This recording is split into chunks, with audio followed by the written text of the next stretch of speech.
L'île de la Réunion est une île extraordinaire.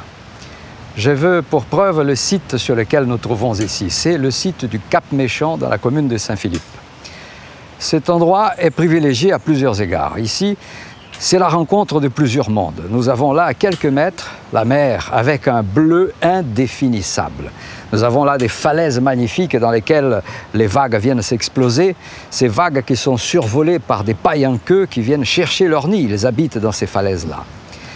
Et nous avons surtout cette nature verte qui est là, qui nous entoure et qu'aucun jardinier n'aurait pu organiser d'une façon aussi belle que celle-là. Et là, nous avons une forêt de pandanus. Alors, pandanus, c'est le nom scientifique que les créoles s'est empressés d'appeler les vacois. Les vacois nous offrent plusieurs cadeaux. Alors, on dit que jadis, on prenait les tiges les plus droites du vacois, on le mettait sur une roche et avec un bout de bois, on tapait dessus de façon à les défibrer. Et avec ces fibres, on tissait et on en faisait des cordes qui étaient excellentes pour la marine à voile. Un autre cadeau que nous offre le vacois, ce sont ses feuilles.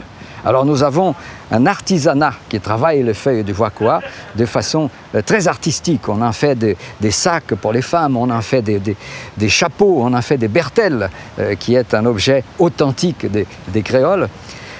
Les racines aériennes du vacois sont aussi très utilisées. On épluche ces racines et on laisse tremper dans l'eau froide pendant 24 heures au moins.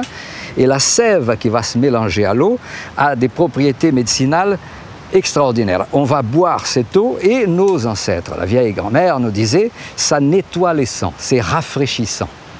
Et puis, un dernier cadeau qu'on peut avoir certainement avec le vacois, ce sont les fruits. Alors, ce sont des fruits très décoratifs que sont utilisés dans la cuisine. On en fait plusieurs plats. Et certains botanistes disent que leur nom, pimpin, payenne, tréoninon payenne, est à cause d'un de leurs compagnons qui s'appelait Perlin. Mais ça, c'est moins sûr.